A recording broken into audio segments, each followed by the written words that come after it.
Hello, you 5.7 million awakening wonders! Oh, that's Russell Brand. I don't have 5.7 million awakening wonders. But I noticed yesterday, when I was talking to a couple of my fellow truck drivers, that some people at least are willing to listen to an alternative narrative. I don't know if the regular people, the professional manager types, the university professor types, are at all willing to hear how badly we're getting fooled, but at least a few people are. I gotta get out of Kobe's way here. Anyway, we were talking about alternative media sources. We were talking about what regular people know about the world. I was urging them not to blame the wrong people, not to think that because so many women entered the workforce, that's why wages went down. That kind of urban legend. The cool thing about Russell Brand's channel is he has guests on the show. He has Aaron Mate on his show and others who are discredited by the mainstream. They're being labeled as conspiracy theorists and spreaders of misinformation. On my other channel, How Underground, I used to talk about Syria and Russiagate and issues like that. And I have had such a small audience that the only thing they could do was demonetize my channel. And now I have practically no audience at all. With apologies to anyone who is watching. But if I did have a big audience, and I did open people's eyes, and enough people were willing to see that we only know a little part of the story regarding the truth, and we know a whole bunch of lies that are made up to keep us under control, the narrative. Just an example is Edward Snowden, or another Julian Assange, or Chelsea Manning, or any of those stories. You absolutely don't know the truth about those stories. They can't afford that. You don't even know about. They're not even on your radar. And the green vest movement, or the yellow vest movement. I mean,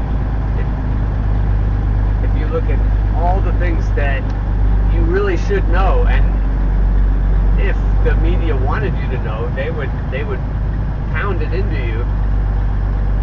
But there are topics that you're absolutely not supposed to know anything about. I think it's even true in the metaphysical world, and that's where the batshit level goes way up with me. And that's where reasonable people probably would just leave me. And that's probably the end result with me. I'll so easily be discredited that I'll never really be a threat to the establishment. The sky is looking pretty nice this morning. I thought I'd show you that. I just got back from Super Value in Harrisburg, and they actually got me unloaded pretty quickly. It's Friday. I get to go to Cleveland and see my grandsons after this, and it's only 6:21 in the morning, so I'll have a little time to maybe take a nap before we go. So I was talking about Russell Brand's YouTube channel and how he will tell you things that you're not supposed to know about politics, about U.S. hegemony and imperialism, and he'll have guests on the show that will tell you that the standard narrative, the what does he call it? I call it the corporate narrative. He calls it the something to do with how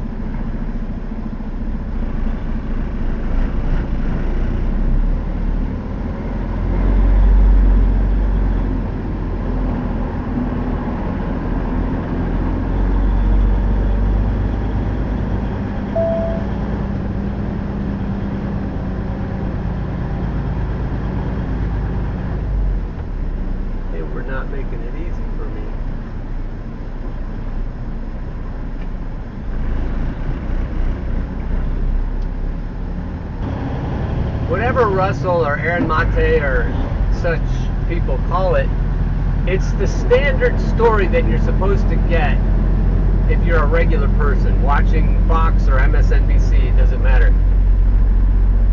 It's what they don't tell you and what they do tell you that they think most people should know. The CIA initiates a lot of it. So the CIA was leaning on The Guardian, which is a bold newspaper, and Glenn Greenwald used to work there. So really good people. And the deep state, which subsumes the United States, it includes France and UK and Great Britain and Germany and so forth.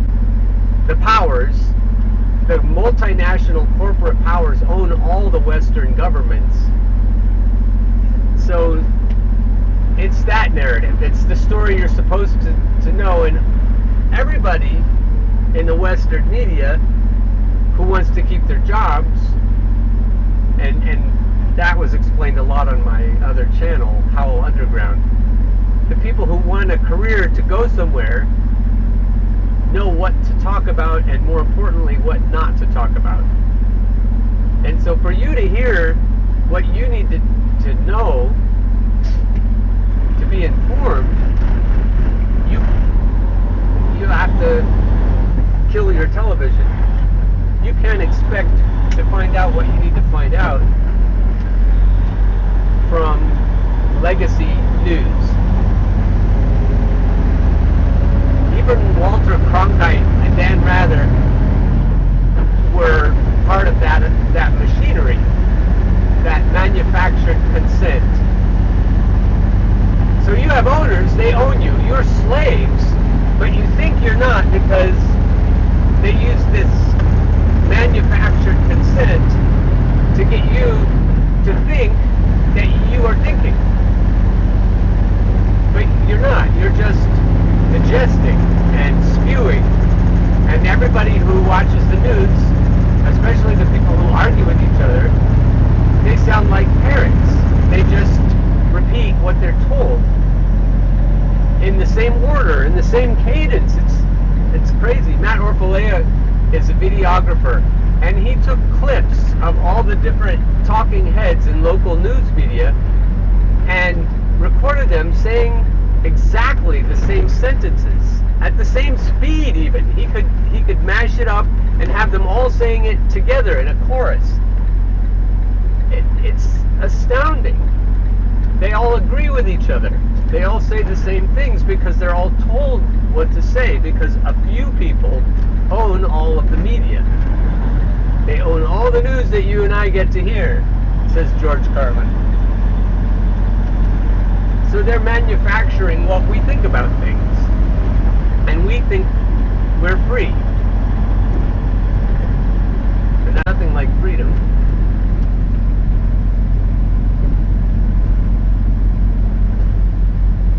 This little metropolis is York, Pennsylvania, just south of Harrisburg, the state capital. I was up there earlier.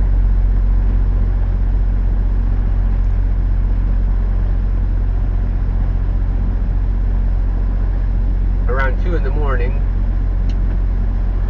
Now it's 7:35 in the morning, and when I'm done, when I get this back to the yard, which is only 20 minutes or so, then I'm done. I can take a nap, get ready to go see my grandsons in Cleveland. I think I told you that already. That's what grandparents do. They repeat themselves a lot.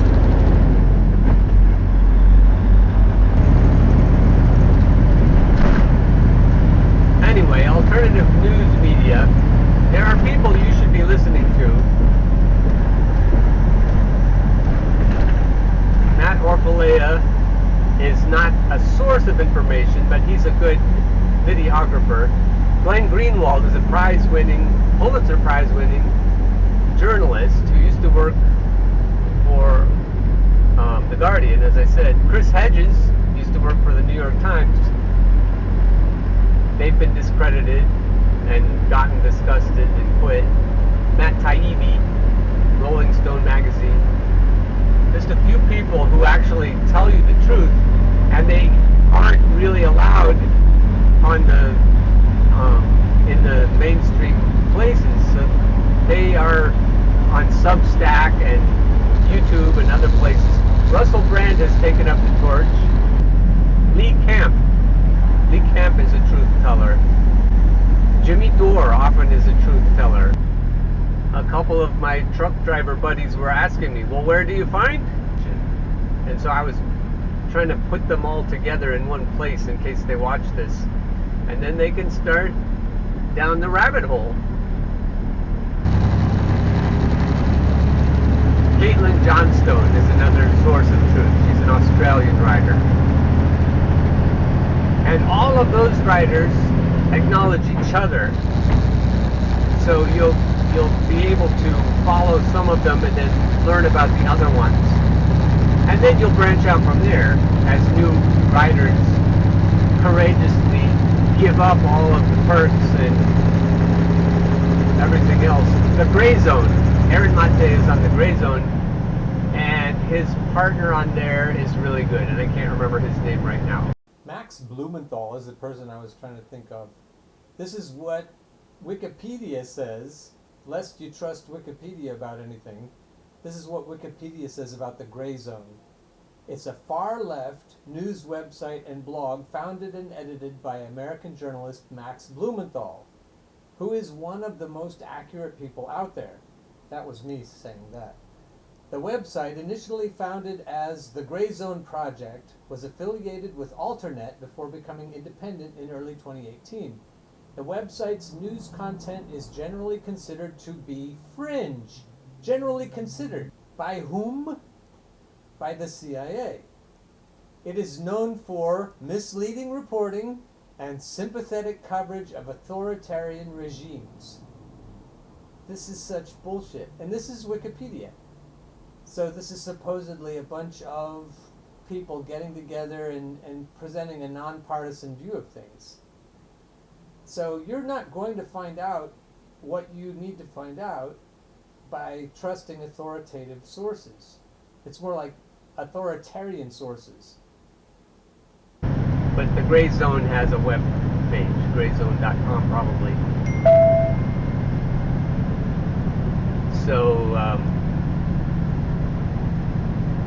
branch out to these alternative media sources if you want the antidote to what George Carlin was describing.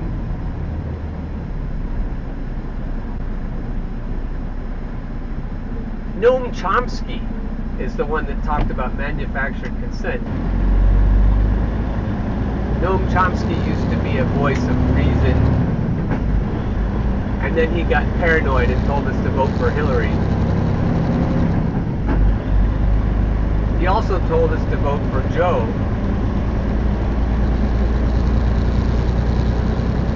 And it wasn't because he didn't know better, it was because he was afraid. And when fear speaks, you might as well just shut up, because you're not going to do any good. We need courage in these times, because the world is falling apart. And when it comes apart at the seams and everything stops working, we'll need to know how to understand it, as long as we can keep surviving, if we have chickens and a garden and stuff. But if we are still alive, we'll need to know as much information as we can, and hopefully these truth tellers will still be telling the truth and we'll still be able to access their information. I don't know how bad it'll get, but it's bad all over the world, and you're not supposed to know about it. The cost of living is killing people, and there are all kinds of strikes and riots and revolts that you're just not supposed to know about. And it makes sense. If you're the narrative spinners, you're not going to want the regular working people to know about all the unrest in the world. And regular working people includes the professional managers. It includes the university professors. It includes the intelligentsia. They're just we're all part of the bottom 99%, and we're all getting fucked. So we all need to know what's going on. And if anyone tells you, any educated person tells you that they aren't being fooled, they don't have any smoke being blown up their asses, it's worse. I think the liberal class, the comfy people, are being duped more than the rural people, the ones that Hillary would call deplorables. The deplorables that I talk to, my fellow truck drivers, they seem a lot more willing to understand how censorship is working right now, and they seem to be more willing to accept alternative narratives. And it's not because they're dumber. It's dumber to close your ears and not listen to anything other than the canned narrative. That's what's really dumb. So the supposedly smart people are the ones acting like dumb people right now.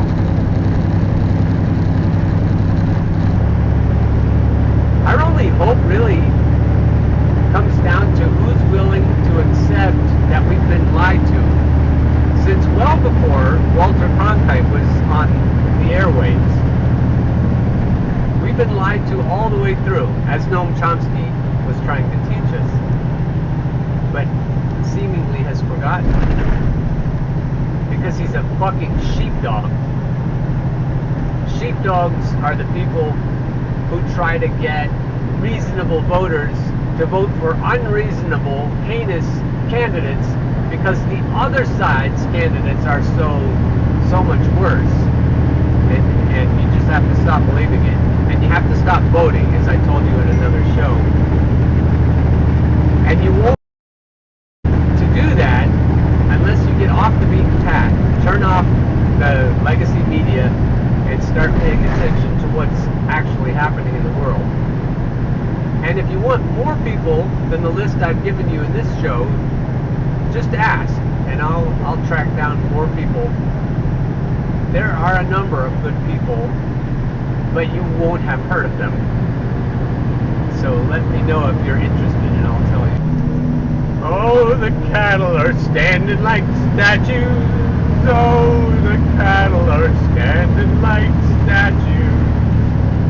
And so are the windmills.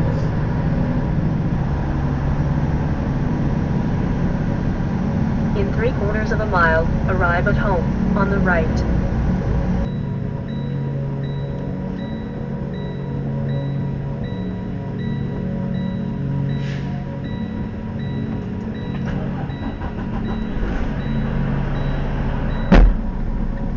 I don't know why things started up again. I didn't start it, I promise.